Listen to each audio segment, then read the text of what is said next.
Think about the forces that act on your body during an ordinary day. You stand and gravity presses down through your spine. You sit and the pressure on the discs of your lower back is, if anything, higher still. You walk, you lift, you carry. And every one of those is the same kind of load, pushing the body down onto itself, compressing the spine, closing the shoulder, stacking weight onto joints from above. From the moment you get up until the moment you lie down, the body receives, almost exclusively, one force: compression.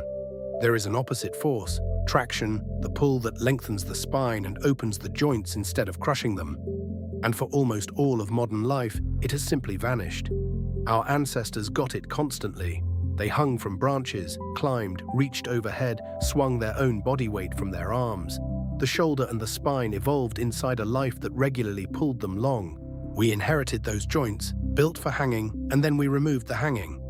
We sit in chairs and lie in beds, and the one direction the body almost never experiences anymore is the one it was designed to be stretched in. This matters more than it sounds, because 3 different parts of you quietly depend on that missing pull. The spine, whose discs are compressed all day and rarely decompressed. The shoulders, which were built to bear load overhead and now almost never go there. And the grip, the strength of the hands and forearms, which turns out to be one of the cleanest single predictors of how long and how well a person will live. There is one simple movement that restores the missing force to all 3 at once: hanging passively from a bar. And after 50, when compression has had decades to do its work, that one movement becomes one of the most efficient things you can do for the aging body. To see why one movement reaches 3 systems, follow the pull from the spine to the shoulders to the hands. Start with the spine. Between each pair of vertebrae sits a disc, a soft cushion that is mostly water, and the pressure inside those discs depends heavily on your position. The classic measurements made by the researcher Nachemson A showed that disc pressure is high when you stand, and higher still when you sit leaning forward, the very posture most people spend the day in, and lowest when you lie down and unload the spine. Hanging takes this one step further. When you grip a bar and let your body weight pull you down, the spine is no longer being compressed from above. It is being gently pulled long from below, with the weight of the legs and pelvis acting as traction. The space between the vertebrae opens slightly, the pressure on the discs drops, and the disc, which lost water under the day's compression, has the chance to draw fluid back in. It is the precise opposite of sitting. Remotion, fact card title. The spine under load, line. Sitting, standing.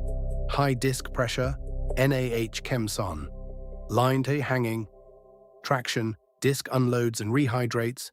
Pose, lower third, der 5s.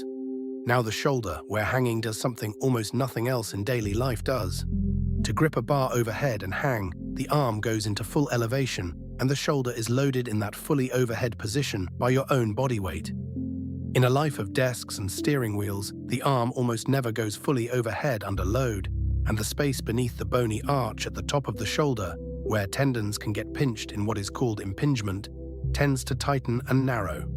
The orthopedic surgeon John Kirsch studied simple hanging as a way to address exactly this, proposing that regular progressive hanging stretches the soft tissue and gradually reshapes that arch, easing the pinch and restoring room for the tendons to move.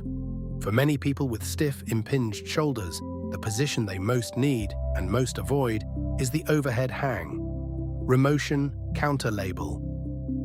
Hanging loads the shoulder in full overhead elevation it rarely visits, from visero to sund1, prefix, post, high upper third, der 4s. Then the grip, and this is where a small movement connects to something surprisingly large. Hanging from a bar is, before anything else, a grip exercise.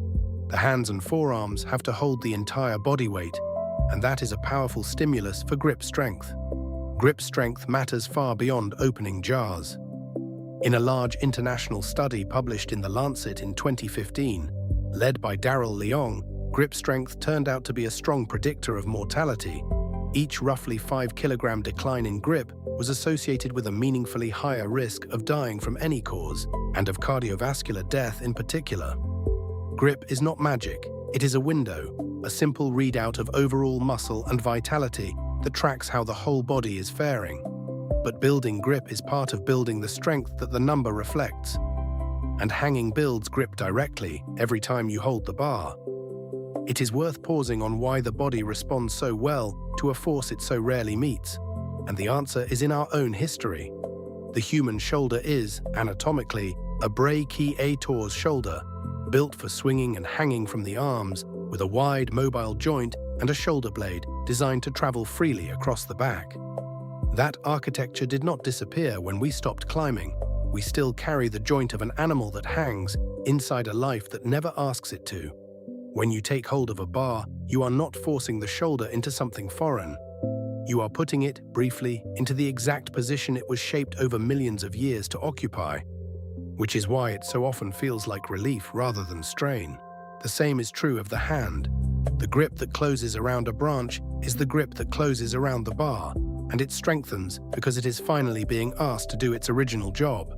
So the single act of hanging delivers three things. The modern body is starved of traction for the compressed spine, full overhead loading for the closed shoulder, and a strong stimulus for the grip that mirrors whole body strength. One position, three systems, all reached by the same missing force. The pull the body was built for and rarely gets. Set two bodies side by side, living the same 24 hours. The only difference being whether the day includes a minute or two of hanging. Take the first body, the ordinary modern one. It spends the day under compression and nothing else. Hours in a chair with the discs under their highest everyday pressure, the shoulders rounded forward and never lifted overhead, the hands gripping nothing heavier than a phone. Over a single day, this is invisible. Over years, it accumulates into the familiar shape of an aging body, discs that have slowly lost height and water, a stooped and stiffening upper back, shoulders that can no longer comfortably reach overhead, and a grip that fades so gradually no one notices until a jar will not open. None of it came from injury. It came from a lifetime of only ever being pushed down and never once being pulled long. Remotion, bar chart title. Forces on the body. Bar 1 1, label, compression all day. Bar 1 1 value, 100. Bar 2 till label, traction, hanging. Bar 2 power value, 5. Posa center, dur av 5s. Now the second body, identical except that once or twice a day it takes hold of a bar and hangs for 30 seconds or so. For that half minute, everything reverses. The spine is pulled long instead of pressed down, the discs unload and take the chance to rehydrate, the shoulders travel into the full overhead position and the arch is stretched open, and the hands and forearms work to hold the whole body weight. It is a tiny fraction of the day, perhaps a minute or two against 1,000 minutes of compression. But it is the only part of the day that pulls in the opposite direction, and the body responds to that opposite pull far out of proportion to the time it takes. You can even feel the principle in miniature over a single night. People are measurably taller in the morning than at the end of the day, because lying down overnight lets the discs reabsorb some of the water that the day's compression squeezed out. The spine literally regains a little height when the load comes off and loses it again as the next day presses down. Hanging is a way of giving the spine a small dose of that same unloading on purpose in the middle of the compressive day instead of waiting for night. It is the only common moment when the lower spine is pulled rather than pressed, and the disc gets the brief decompression it otherwise only sees in sleep. Notice what separates the two bodies.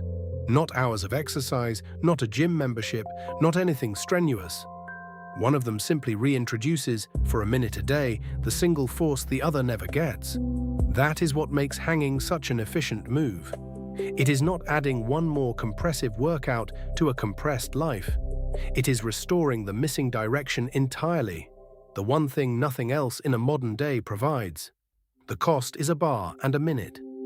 The difference, repeated over years, is whether the spine, the shoulders, and the grip keep slowly closing down or are reopened a little every single day.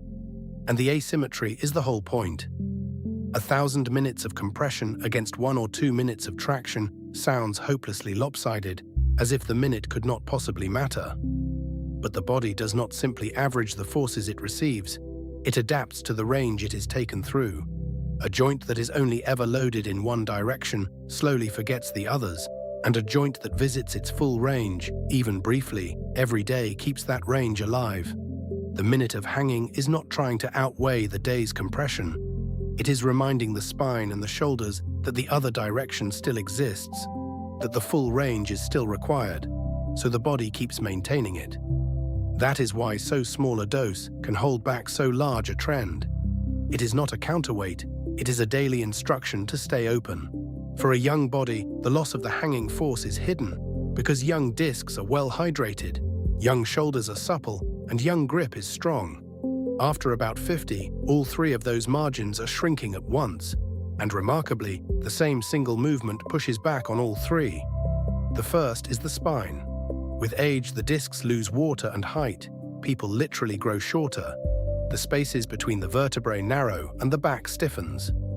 A disc that is chronically compressed and dehydrated is also more vulnerable. The gentle traction of hanging is one of the few daily inputs that does the opposite of what age and sitting are doing, unloading the disc and giving it a moment to draw water back in. The relief in disc height from traction is partly temporary, returning as you go about your day, but the daily reversal of the compressive trend is exactly the point. Remotion, call-out, text. After 50, discs dehydrate, shoulders stiffen, grip declines, hanging counters all three, pose RC lower third, der fives. The second is the shoulder. Stiff shoulders, impingement, and the loss of overhead reach become steadily more common past midlife, and the overhead position is precisely the one that fades first and is avoided most. By regularly loading the shoulder overhead in a controlled, passive way, hanging works directly against that stiffening, keeping the arch open and the tissues mobile in the exact range that age tends to take away. For many older shoulders, gentle progressive hanging is the most accessible way to defend overhead function. And the loss of overhead reach is not a small thing in daily life. It is what eventually makes it hard to lift something onto a high shelf, to wash and comb one's own hair, to reach the seatbelt or the cupboard without pain.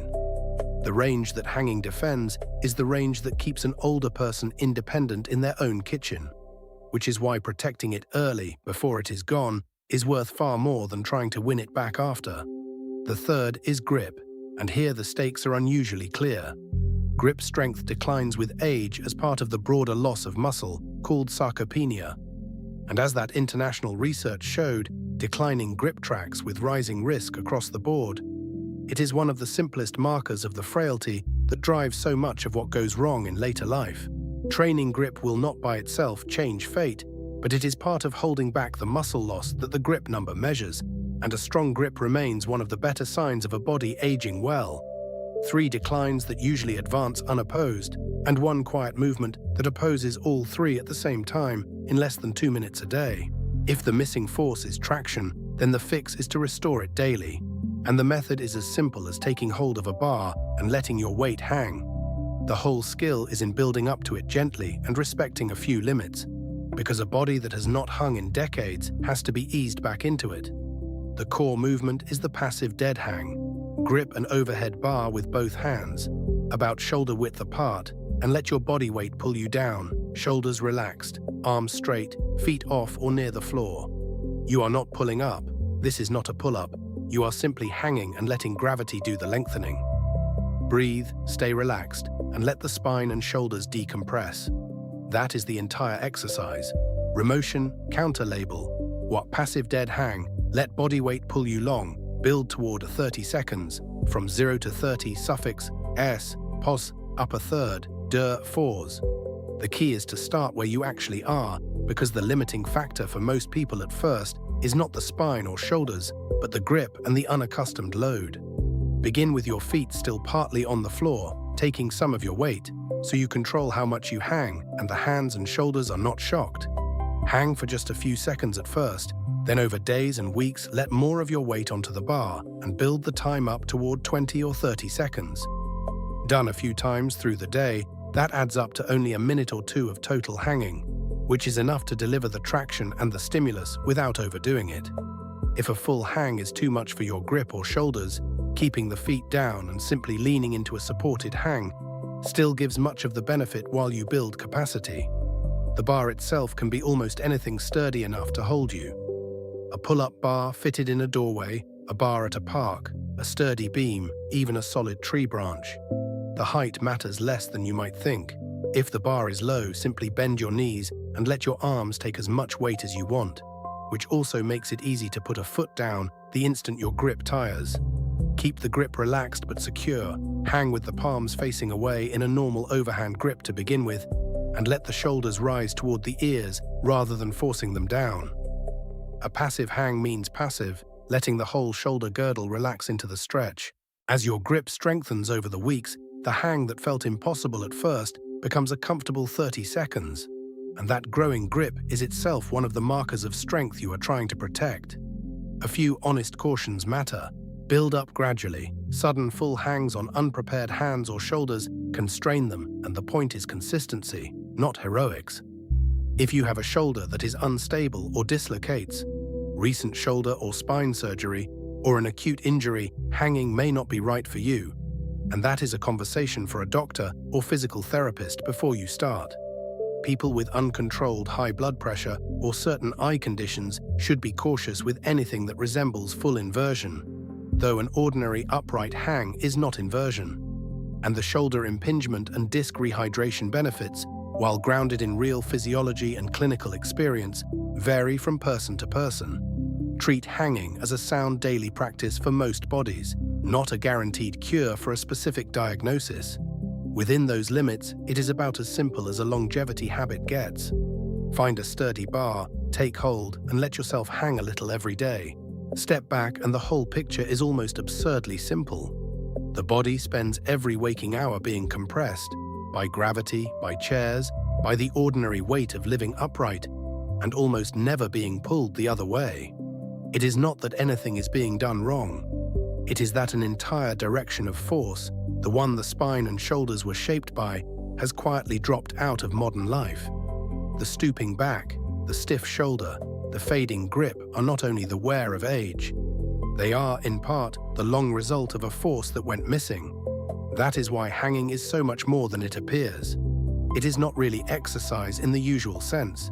It adds no compression, demands no exertion beyond holding on, takes a minute or two. What it does is restore the missing pull, the traction that lets the disc breathe, the overhead reach that keeps the shoulder open, the load that keeps the grip strong. One movement returning to the body the single force it stopped receiving when we came down out of the trees and sat down in chairs. There is something fitting in how little it asks.